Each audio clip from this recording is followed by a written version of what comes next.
I'm going to do something unusual in this video and talk about a couple current events because I think they're highly relevant to art and my love thereof.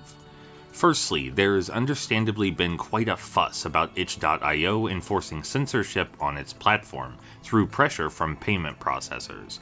To be direct about the affair, there are some things that your payment processor doesn't want you to buy through their service, so itch took down a lot of inappropriate content in compliance. Since itch is a host for independent game developers of all skill levels and backgrounds, it holds many artworks of cultural, philosophical, and emotional relevance which have now been removed, with many more undoubtedly to follow. On its website, itch has posted a non-exhaustive list of content which is deemed inappropriate by payment processors. In other words, any artwork containing the listed themes is disallowed. The list is comically vague, prejudiced, and aggressively moralistic in outlook. Non-consensual content, real or implied, is a disallowed theme, which is itself already impractical to enforce or comprehend.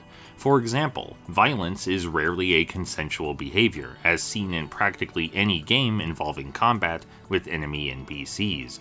And you might be saying, clearly they mean non-consensual sexual content. Well, no, because that's covered further down. And you might next be saying, well, clearly they mean real-life non-consent. But then, what does implied mean? And why is it contrasted against real? Is the beginner's guide non-consensual content because it's about an emotionally broken man uploading someone else's creations without his consent? It's fictional, so it's not real, but it is implied, so I assume that's the case they're referring to. Further down the list, they mention incest or pseudo-incest, and I challenge anyone to find a workable, universal definition for pseudo-incest. It's a nonsense, intentionally nebulous blanket that's meant to catch anything potentially gross or icky and ban it from sale. That's really what this whole thing is. These are not sensible guidelines, and thinking of them literally or in spirit or both immediately provides a high density of bafflement. But that's because none of this is meant to be sensible or followable or understandable. This is meant to broadly stifle freedom of artistic expression because the payment processors are concerned about negative associations with gross and icky content. But gross and icky things are good. If something disgusts you, discomforts you, alienates you, or otherwise bothers you, that should be seen as a positive, because it means you've encountered a new perspective and a new chance to develop as a human being. You get the opportunity to look inward, examine the discomfort, and become a more understanding person. Throughout all of history, fables and stories have decided the direction of culture. The stories we're told and the way we're told them directly affects our capacity to empathize. If we repeatedly censor gross or icky artistic expression, we're lessening our capacity for empathy. We're encouraging people to live insular, discompassionate lives afraid of things outside their established norms. So yeah, this censorship is bad for the reason censorship is generally bad, and it's important to acknowledge that it's bad. Remember, if access to these prohibited themes didn't matter, then no one would be trying to censor them. The next topic I want to discuss, YouTube's rollout of age verification features, actually shares a similar thread.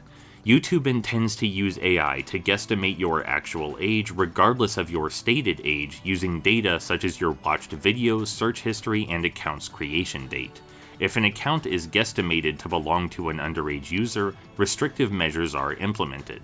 There are a lot of reasons this is silly, but I primarily want to focus on the angle of search history and watched videos. Taking myself as an example, I consume almost exclusively media made for children.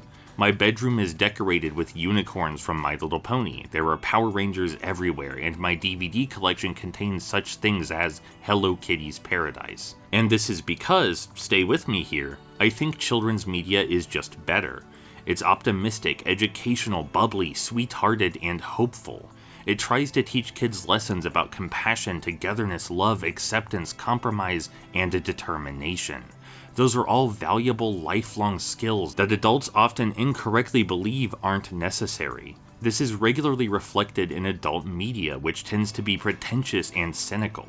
I'm generalizing here, of course, because there are many exceptions, but the point is, my own watch history and searches are almost entirely composed of children's media, by conscious choice. While my account is easily old enough to be verified on its creation date alone, not everyone's will be, and this means that a large quantity of other adults who consume hopeful, optimistic, sweethearted educational media will have their accounts wrongfully restricted and firmly reminded of the tiny, gray, depressed box society picked out for them. This age verification system is a means to segregate media, and its enjoyment based on vague and inaccurate demographical data. Much like the aforementioned censorship through payment processors, it is a transparent means to steer culture in a prudish, restrictive, and ultimately heartless direction. It should be okay for adults to purchase and consume media with challenging, uncomfortable themes, and it should likewise be okay for adults to purchase and consume media with hopeful, joyful, optimistic themes. Limiting the way we express ourselves through societal and financial pressure? It's awful. We are all wonderful, thinking human beings, and we deserve to explore artistic expression in every glorious shade. Don't let any user policy take that away from you.